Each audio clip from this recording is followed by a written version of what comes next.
প্রিয় see something সে সামথিংয়ের সাবস্ক্রাইবারবৃন্দ এবং যারা আমার কথা শুনছেন সবাইকে সুস্বাগতম। সবাইকে ধন্যবাদ আমার কথা শোনার জন্যে। আজকে আমি যে বিষয়ে কথা বলবো তা হচ্ছে খালেদা জিয়ার যে অসুস্থ এবং এবার কেয়ার হসপিটালে ভর্তি আছেন, মৃত্যুর সাথে পাঞ্জা লড়ছেন, সে বিষয়ে দু চারটি কথা বলার জন্যে। খালেদা জিয়া গুরুতর অসুস্থ। কেউ কেউ বলছেন তিনি আর বেঁচে নেই। জীবন এবং মৃত্যুর সন্ধিক্ষণে হয়তো তিনি আছেন এখনো। ওই একটা গল্পের কথা মনে পড়ে যায়। আবার আসলে কি অনেক সময় হয় কি, খড়ের গাদার ভিতর যখন আপনি একটা সুই খুঁজে পান তখন এর চেয়ে আনন্দ আর কিছু হতে পারে না। খড়ের গাদার ভিতরে আপনি একটা সুই খুঁজে পাবেন, এটা চিন্তা করা যায় না। তেমন আমার অসংখ্য পঠিত গল্পের ভিতর আমার কিছুই মনে থাকে না, মনে থাকে নাই বলতে গেলে, এমন নামও বলতে পারি না। কিন্তু অনেক সময় হঠাৎ হঠাৎ কোনো একটা গল্প কোনো একটা প্রেক্ষাপটের কারণে মনে পড়ে। আজকে মনে পড়ল ভালগার এডগার এডগার অ্যালান পো, সরি মনেও থাকে না, বললাম এডগার অ্যালান পো, মার্কিন এক লেখক, আমেরিকার একজন লেখক যার জন্ম এই বোস্টনে সম্ভবত।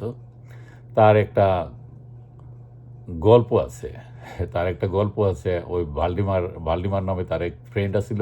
আচ্ছা, গল্পটার নাম আমার এখন মনে পড়তেছে না, সম্ভবত the facts of of in the case of M Vladimir হতে পারে। যাকে এটা বিষয় না, গল্পটা নিয়ে আগে একটু কথা বলি। কথক যিনি গল্পটা বর্ণনা করছেন তিনি একজন বিশিষ্ট মনোবিজ্ঞানী আসলে না, সে একজন সম্মোহন বিদ্যার পারদর্শী। যে কোনো মানুষকে তিনি শব্দ দিয়ে সম্মোহিত করে ফেলেন এবং এই সম্মোহিত ব্যক্তি তার কথা মতো সব কিছু কাজ করতে বাধ্য হয়। তিনি একজন অসাধারণ সম্মোহন বিদ্যার একজন পথিকৃৎ। কিন্তু তার একবার মনে হইল যে দেখি সম্মোহন দিয়া সে একজন মৃত্যু পথযাত্রী মানুষকে মৃত্যুর পরেও কি সম্মোহন মানুষের কাজে লাগে কি লাগে না, সে বিষয়ে সে একটি পরীক্ষা করতে চাইল। তা পরীক্ষা করতে চাওয়ার পর একটা ঘটনা ঘটলো কি, তার এক বন্ধু, খুব কাছের বন্ধু ভালদেমার মৃত্যুসজ্জায়। তার যক্ষা হয়েছে এবং ডাক্তাররা বলে দিয়েছে আগামীকাল রাত 12টার মধ্যে তার মৃত্যু অবধারিত। তার ফুসফুস সব কিছু নষ্ট হয়ে গেছে, পচে গেছে, এখন সে আর বাঁচার কোনো সম্ভাবনা নাই। তাই সমস্ত ডাক্তাররা একমত হয়েছে যে কালকে রাত 12টার আগেই সে মারা যাবে।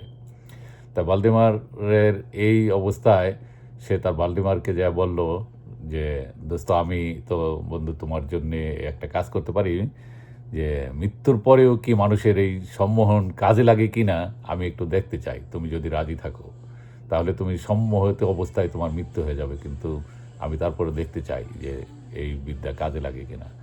তো ভালডিমার সে জানে সে তো অবশ্যই মারা যাবে, তাই সে রাজি হইল। রাজি হওয়ার পর সমস্ত ডাক্তারদের সামনে রাত্রে 12টার আগেই তাকে সম্মোহিত করা হইল।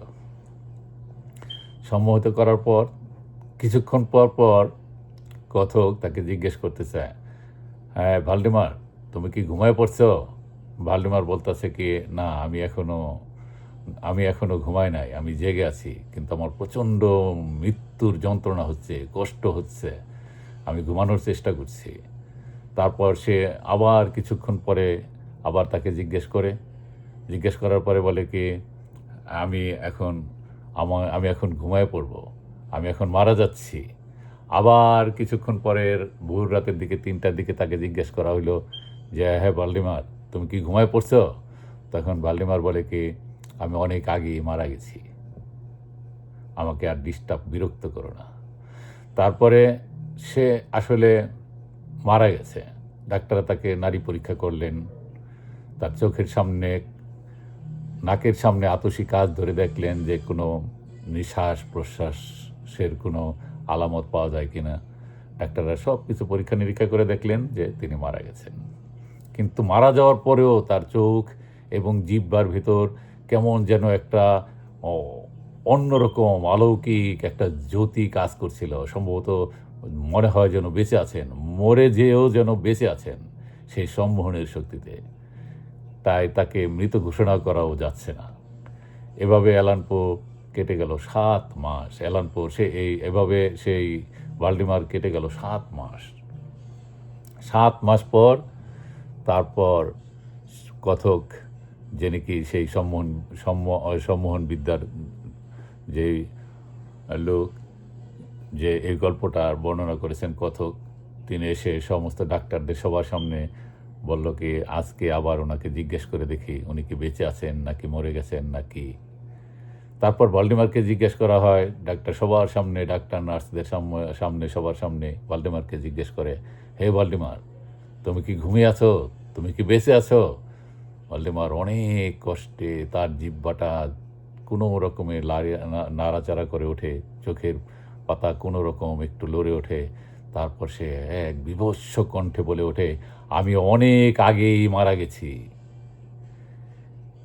সে অনেক আগেই মারা গেছে। কথাটা বলার পর তার শরীর দ্রুত চোখের সামনে সবার সামনে পচে গলে দুর্গন্ধযুক্ত হয়ে একটা গলিত পদার্থে ধপাস করে পড়ে যায়। তার খাট যে সেখানে শুয়েছিল সেখানে একদম গলিত দূষিত রক্ত মাংসর পচা গন্ধে সব ঘরটা ভরে যায়। এক দুঃখজনক, এক হৃদয় বিদারক ঘটনার সৃষ্টি হয়ে যায়। মৃত্যুর পরেও তার এই সম্মোহন কাজে লেগেছিল।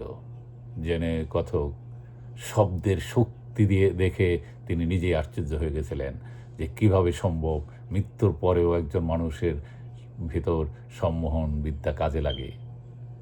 বলছিলাম খালেদা জিয়ার কথা। তিনি এখন জীবন মৃত্যুর সন্ধিক্ষণে। মানুষ বলছে সে মরে গেছে, না বেঁচে আছে, কেউ তা জানে না। সেই গল্পটা সে কারণে আমার মনে পড়ল, তিনি কি সত্যি বেঁচে আছেন না সম্মোহিত হয়ে আছেন তা আমরা জানি না।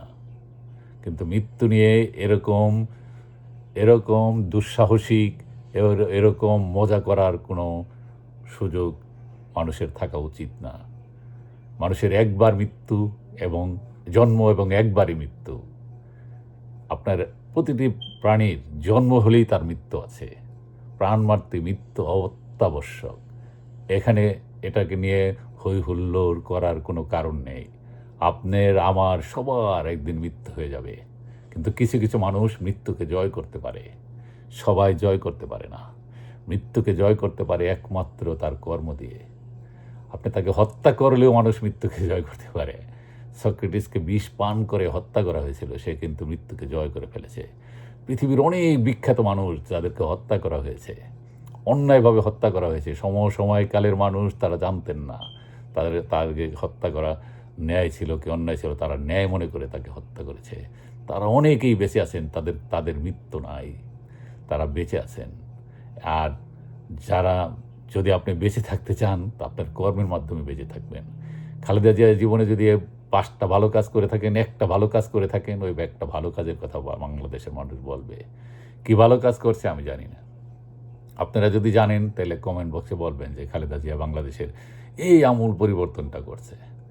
একটা পরিবর্তন করা বললো, এটা নিয়ে আমি বলবো পরবর্তী ভিডিওতে। আমি বলবো যে হ্যাঁ, খালেদা জিয়া এই উন্নয়নটা করছে দেশের, একটা বিশাল বড় পদ্মা সেতুর মতো কিংবা পারমাণবিক বিদ্যুৎ কেন্দ্রের মতো কোনো একটা উন্নয়নমূলক কাজ দেশের জন্য করছে, কোনো একটা ভালো কাজ করছে।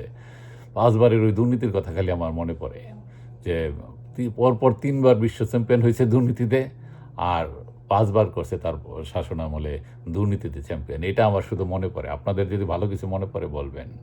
আর আপনার জন্ম তারিখ একবার যদি হইতো, আপনার মৃত্যু একবারই হইতো। একজন মৃত্যু পথযাত্রীকে নিয়ে আমি এরকম কঠিন কথা বলতে চাই না, কিন্তু কথাগুলি আসে। কারণ 15 আগস্ট আপনার জন্মদিন পালন করা কিছুতেই উচিত হয় নাই। উচিত হয়েছে কি? উচিত হয় নাই। এখন মৃত্যু নিয়ে এরকম ধোঁয়াশার সৃষ্টি হচ্ছে। কারণ এটা ঈশ্বরের পক্ষ থেকে, আল্লাহর পক্ষ থেকে। আল্লাহ সবসময় বলেন, কোরআনেই বলছেন, আল্লাহ ছাড় দেন কিন্তু ছেড়ে দেন না। আপনার একবার জন্ম একবার মৃত্যু হতো, আপনার কতবার জন্ম অতবারই আপনার মৃত্যুর সংবাদ ঘোষিত হবে ফেসবুকে, বারবার মানুষ করবে। যদি আমি এটা মোটেই পছন্দ করি না, মানুষের মৃত্যু নিয়ে বারে বারে এরকম ঘোষণা দেওয়া। আমি দেখছি বারে বারেই ফেসবুকে এরকম গুজব ছড়াচ্ছে মানুষ।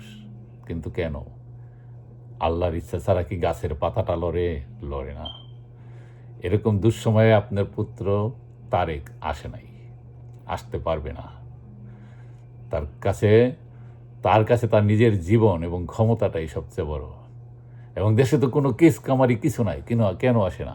কারণ সে উন্নত জীবন ত্যাগ করে সে বাংলাদেশে নিরাপত্তাহীনতার ভিতরে আসবে না। অর্থাৎ তাকে যদি আপনি 100% গ্যারান্টি দেন আপনি প্রধানমন্ত্রী হবেন, তখন আসবেন, তাছাড়া তিনি আসবেন না। আজকে খালেদা জিয়া নিয়ে যে বক্তব্য আমি আপনাদের সামনে পেশ করলাম, অনেকের হয়তো মনোপীড়ার কারণ হতে পারে, কিন্তু আমি দুঃখিত। সত্য বললে অনেক সময় কিছু কিছু কথা তিতা লাগে।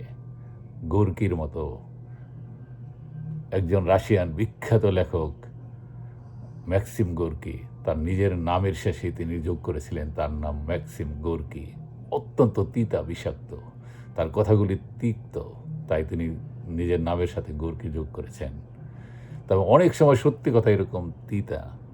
যদি আমার কথা শুনতে আপনাদের ভালো লাগে, তাহলে পরবর্তী ভিডিওর জন্য আমাকে নোটিফিকেশনের বটমে চাপ দিয়ে রাখেন, সাবস্ক্রাইব করেন। আমার কথা শোনার জন্য আপনাদের সকলকে অশেষ ধন্যবাদ এবং কৃতজ্ঞতা। দেখা হবে পরবর্তী ভিডিওতে। ধন্যবাদ সবাইকে।